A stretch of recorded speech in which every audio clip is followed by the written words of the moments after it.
নমস্কাৰ মই ধ্ৰুৱজ্যোতি বৰুৱা কি-কট কিয়লৈ আপোনালোকক স্বাগতম জনাইছো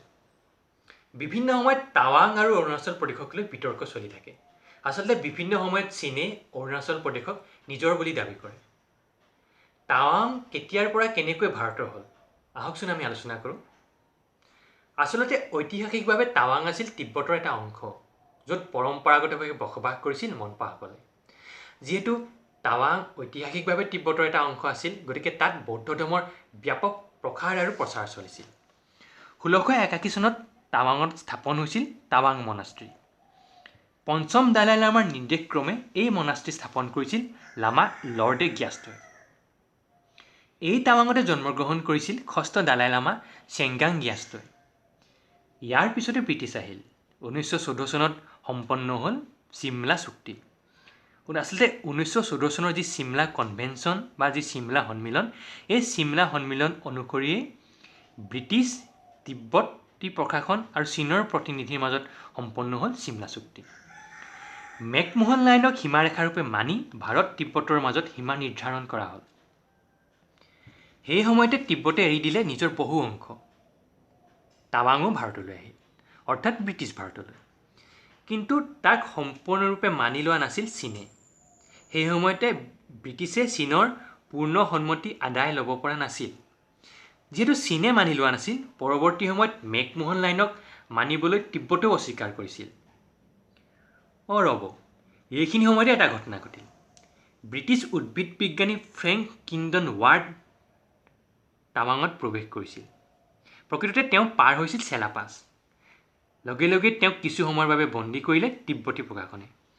তিব্বতী প্ৰশাসনৰ যুক্তি তেওঁ বিনা অনুমতিত প্ৰৱেশ কৰিছে ইয়াৰ লগে লগে লাগিল হোৱা দোৱা ব্ৰিটিছে পুনৰ ভাৰত তিব্বতৰ মেপ পৰীক্ষা কৰিলে পৰীক্ষা অন্তত দেখিলে যে টাৱাং সঠিকভাৱে ভাৰতৰ অংশ তিব্বতে ভংগ কৰিছে চিমলা চুক্তি ভংগ কৰিলে মেকমোহন লাইন আচলতে টাৱাং মনাষ্ট্ৰীক তিব্বতে এৰি দিব বিচৰা নাছিল সেয়া আছিল 1935 চনৰ কথা ইয়াৰ পাছতে তিব্বতী চৰকাৰক শিক্ষা দিবৰ বাবে 1938 চনত ব্ৰিটিছে কেপ্টেইন লাইটফুটক পঠিয়ালে টাৱাঙলৈ লগত সেনাবাহিনীৰ এটা বৃহৎ দল ইয়াক লৈ আপত্তি দৰ্শাইছিল তিব্বতে অৱশ্যে আপত্তি নৰজিল ইফালে 1941 চনত তীব্ৰত হ'ল চীন জাপানৰ মাজত যুদ্ধ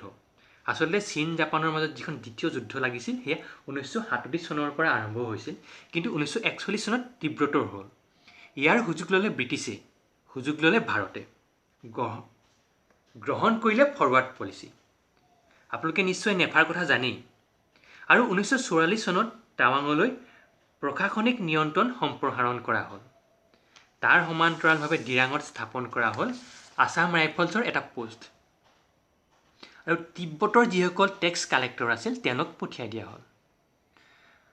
পৰৱৰ্তী সময়ত ভাৰত স্বাধীন হ'ল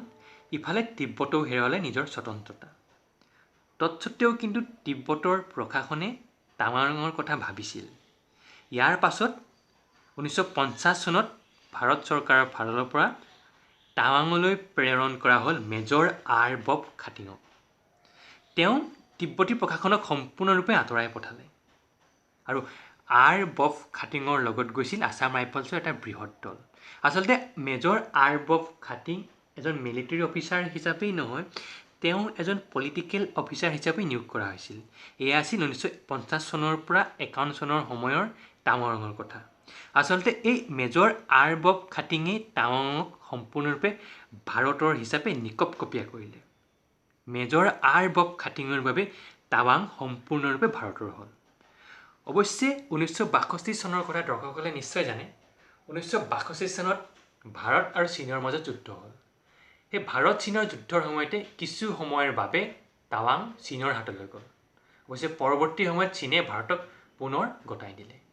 এয়াই আছিল টাৱাঙৰ ইতিহাস যদি ভিডিঅ'টো আপোনালোকৰ ভাল লাগিল লাইক কৰিব কমেণ্ট কৰিব আৰু শ্বেয়াৰ কৰিব আৰু যদি ছাবস্ক্ৰাইব কৰে আমাৰ চেনেল তেনে আমি নথৈ আনন্দিত হ'ম